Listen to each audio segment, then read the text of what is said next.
Shawah, Holam, and Kamas. That's how you spell Adonai in Hebrew. Adonai.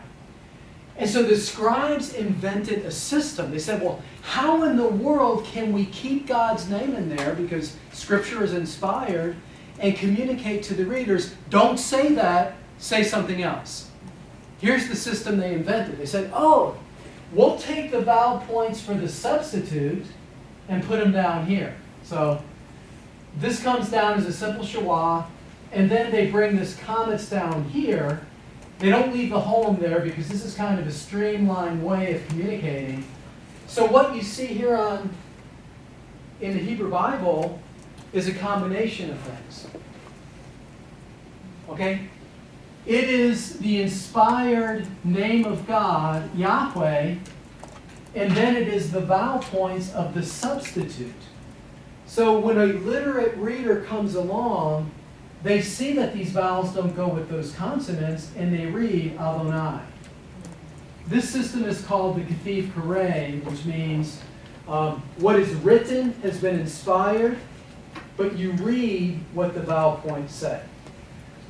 So that's why we read Adonai, because that's exactly what these letters are communicating to us. But guess what? If you carry down the holem too, which is done in kind of a longhand, let's transliterate this. You have Yod, Hey, Wow, Hey. Then we bring over the Shawah, like that. We bring over the holem right there. And then we bring over the kametz, and guess what? You get Yehovah. Yeah. So Jehovah is the consonants of the inspired text, his name, he is, with the vowel points of the substitute. So what's in red is one word, what's in black is another word. The black is the inspired name, he is. What's in red is the substitute. So Jehovah is a nice way of communicating that, but no one would have ever said Jehovah. They would have said Adonai typically, unless it was real early and they were to say Yahweh. You know, it's interesting, I was raised Catholic. I think it was like 2-3 years ago, the Catholic Church says we're no longer going to say Yahweh in any of the songs. Because we used to have these songs like, Yahweh, I know you are near, standing always at my side. So I'd say, well, that's not biblical. We're going to follow the old tradition of not even saying the name of God. So I appreciate the fact that they did that. But that's what's going on here. So, you know, when you read that, you're saying what's represented by the two. So I believe this goes all the way back to before Jesus. So if you can picture Jesus reading this, as I'm sure he did many, many times, he memorized it, he had hidden in his heart, he would have said Adonai. So what would Jesus do? I know this is kind of a brief tutorial in that, but I will entertain a question or two if you have it about that. I think the neat thing is because the crowning gospel uses this as the theme, the I am statements. So Jesus is saying, guess what? I am not another God. I am the one who revealed himself to Moses. I am. That's what those statements do. And so when he says, I am the bread of life, pre-existent, post-existent, self-existent, I always have been, I always will be, I'm just here in the flesh right now. So it's profound. And you have to make that connection when you teach John or read John, that the whole motif is the divine name of the Old Testament. That is the one and only name for God. Everything else is a description, right? El Shaddai, El Gabor, Sar Shalom. That describes who God is, but that's the only name he gave to himself. Does that make sense? Yeah. Well, I was thinking about how you said how the Catholic Church stopped saying Yahweh, and we're saying his name right now. And but you said you appreciated them taking it like out. Why did you appreciate that? And how was that? Because biblical? I think you are better to err on the side of caution. And let me add this to the mix. Do you know why there's no mention of God in the book of Esther? For these very same reasons, because in the Persian court, you know, down in Persia where the book of Esther takes place, king was everything. the king could strike you dead. The king had complete power in his hand. You would never say the name of the king. And so the Hebrews thought, wow, if that's the way we treat human kings, how much more so should we treat God that way? And so when the scribe wrote the story of Esther, the true literal occurrence of Esther, God is in the background because it's so obvious that he's in all these events. There's no need to be inserting his name everywhere. We know he's there, but we respect him so much, we use this deferential language. And Jesus does that in the Beatitudes. Blessed are those who mourn. It doesn't say, for the Lord will comfort them. It says, they will be comforted. That's a theological passage. It's putting God in the background, which really brings him more to the fore, because who would think anyone else would be able to do that or desirous to do that? Of course it's God. It's God, it's God, it's God. But, he's so pervasive and so eminent that we put him in the background as a way of deferring to him. And you approach the president, you approach the queen, you approach the pope, any of these dignitaries, there's all kinds of procedures and ways that you do it. You just don't say, hey, buddy, how's it going? You just don't do that. Anyway. Okay, further questions about this at all? You understand why we say Adonai, at least? Because we're using the substitute, that's what the Bible is saying to us. Okay, very good. So let's go to the next word, just the consonants.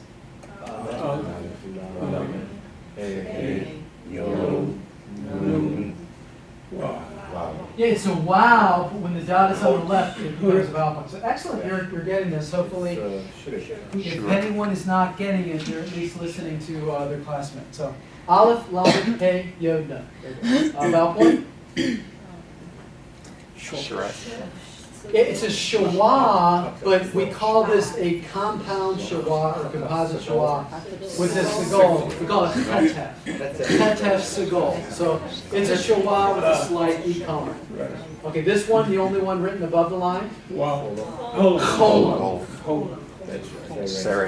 Yeah, now these two go together. When you're originally reading Hebrew, visually that's one of the most challenging things is to recognize the very long vowels. This is say, re, yod. That goes together. And then this one has a separate name. What's that called? Shura. Right. So the syllabification would be as follows. Lo, Hainu. And this is an accent, so you say that more loudly. Eloheinu. Eloheinu. Everybody? Eloheinu. Anu means our. This is from Elohim, our God. So this is what we call a verbless clause. The Lord is our God. The Lord is our God. So that speaks to community, right? That they're the people of God. So the Lord is our God, and then the Lord is the letters. Aleph. Hey. Dalet. And then the vowel points? Segol. Commas. Echad, which means one. So, from the top, this is the most important verse in the Bible. It would have been in the mezuzot and the phylacteries, which I can bring in after lunch, on the prayer boxes, on the forehead, on the arm. This verse would have been there as well. So after me, Shema, Yisrael, Adonai Eloheinu, Adonai Echad. Heed Israel, the Lord is our God, the Lord is one. That makes it very simple, but we're not uncertain about who our God is. He's revealed his name, he's revealed his character. We know exactly whom we have believed, and we are persuaded that he is able to keep that which I've committed unto him until that day. So I believe a lot of people are completely confused about who God is. They know little more than he's some man upstairs. So the first step is to know who God is. He's the pre-existent one, he's the post-existent one, and he's self-existent. He doesn't need us, but he chooses to love us. Right?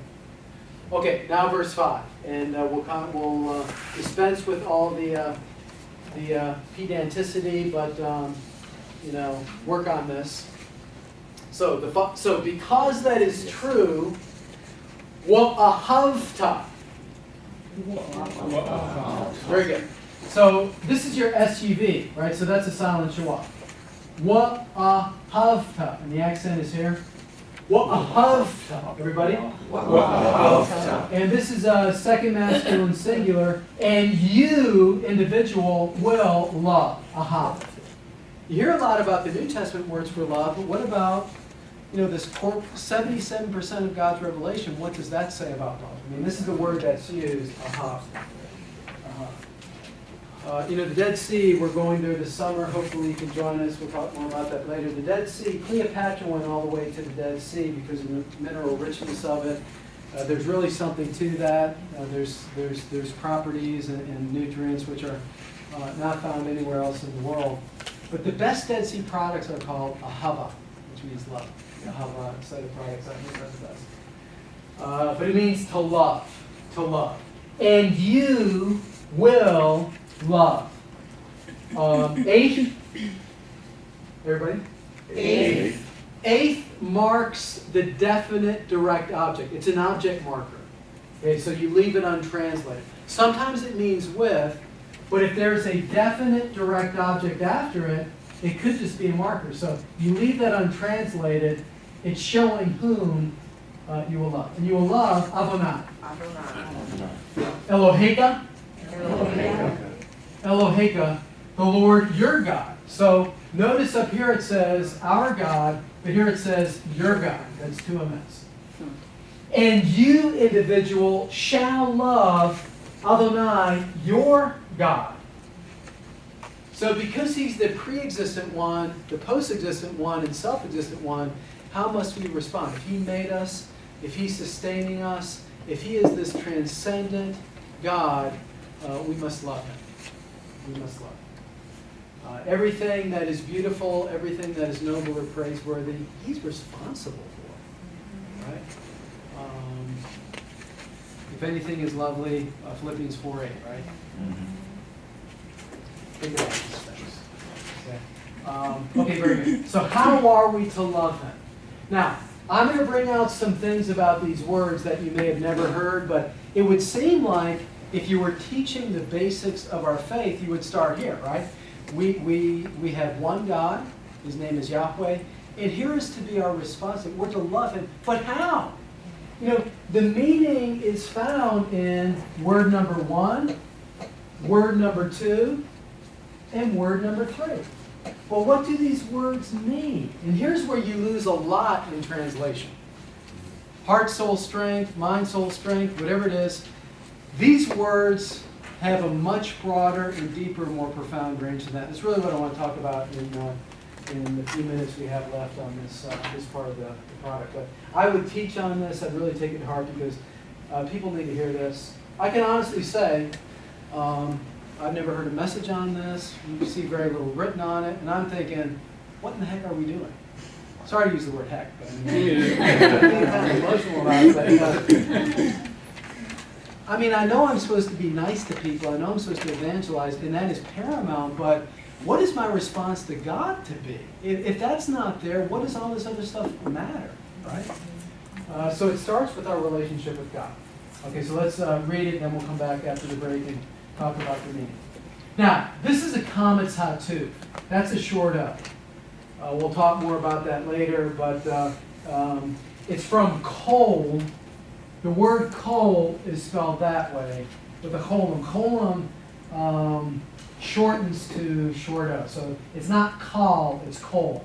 So here's an instance where that's a short O. So, bakol.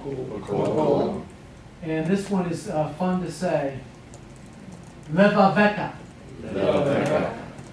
With all your heart. So the word for heart is leva. With all of your heart.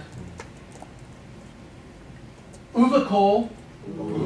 So the only time a syllable begins with a vowel is in the case of shure.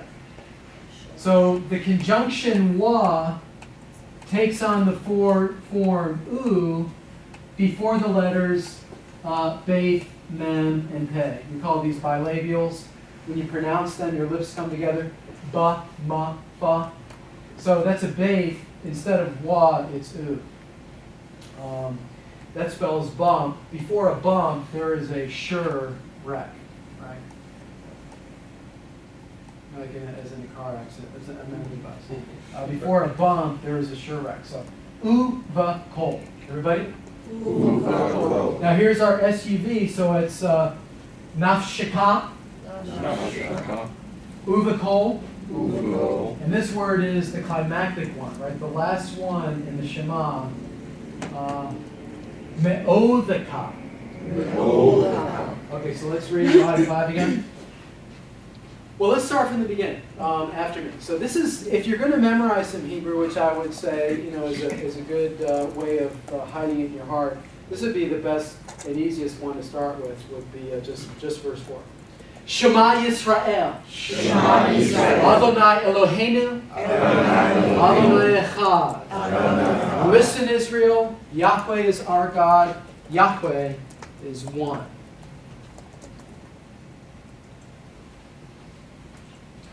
Wa'ahavta. And you will love Eith Adonai. You will love the Lord. Eloheka. Your God. B'kol. Levaveka. With all your heart. Uvakol. Nafshika. Now, I'll just tell you this right now. This is not the classical theological idea of soul. It is not. In the creative act, if you have to go back to the basic sense of a word, you go back to Genesis. When God is making Adam, how does he do that? He takes inorganic material and he breathes into him the breath of life, and he becomes a nefesh chaya, a living being. He becomes animate. This word is what we call onomatopoetic. It sounds like what it is. Nefesh. Nefesh. That's the sound of breathing. There's breath in my lungs. So even animals have nefeshes. You take a look at this nice squirrel, this nice chipmunk or something, they're breathing. If you were to get close, you'd hear, nefesh, nefesh. How do you know if someone's alive? Jesus said, into your hands I commit my spirit, and then what? And then he breathed his last. A person on life support is still alive if they're still breathing, right? Because that's the sign that they're animate. So, to love God with all of our life source means something different than to love him with all of our soul. And we'll talk about that. Uvakol, ma'odhaka, and with all your muchness. There are many common words for strength, and this is not one of them. This means something much more profound than strength. We'll talk about that after the break. So let's go back in 10 minutes. Let's go back at about 10:10. On that clock there. That clock there will be our Xavier, did you have to fix the tire yourself on the side of the road? No, it was actually in my driveway. Oh, okay. Dr. Miles, can you spell that? Nefesh? Yeah, so nefesh. This word, this number 2? Yeah, so what's happening here, because you're adding Right, the fix the pronoun, font. is changing a little bit, but yeah, nefesh in English is like that, and in Hebrew